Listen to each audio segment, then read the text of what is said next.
पंजाब में सियासी बहरान संगीन हो गया। पंजाब असम्बली के ताले ना खुल सके। होटल में इजलास करके 199 अरकान ने हमजा शहबाज को वज़ीर आला मुंतखब कर लिया। मरीम नवाज ने गले लगकर भाई को मुबारकबाद दी। तहरीक इंसाफ डिप्टी स्पीकर के खिलाफ तहरीक अदम एतमाद ले आई। नून लीग स्पीकर के खिलाफ अदम एतमाद की करारदाद जमा ना करा सकी। लाहौर में कशीदगी के पेश नज़र 15 रोज़ के लिए रेंजर्स तलब कर ली गई।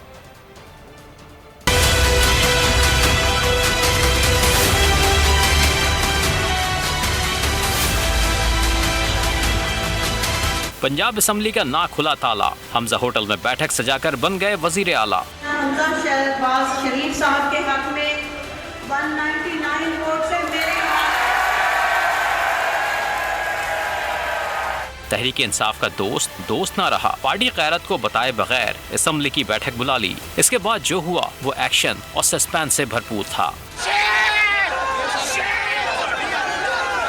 इंतजामिया ने पंजाब असम्बली सील कर दी। दीवारों पर खाददार तारें लगाईं और वाटर कैनन भी मंगवा ली। अपोजिशन अरकान ऐवान ना जा पाए तो होटल में ही इजलास बुला लिया। अरकान बस में सवार होकर होटल पहुंचे। अलीम और तरीन ग्रुप वाले भी हम सफर थे। इजलास में 199 अरकान ने हमजा शहबाज को वजीर आला चुन लिया। भाई की कामयाबी पर मरियम नवाज की आंखें छलक पड़ी। भाई को थपकी दी, जफ्फी डालकर मुबारकबाद भी दे दी।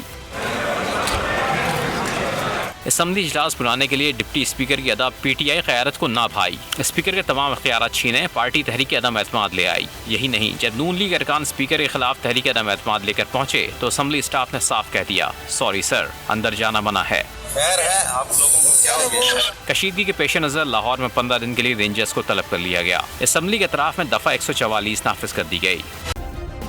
सब्सक्राइब करें और बेल दबाएं ताकि कोई खबर रह न जाए।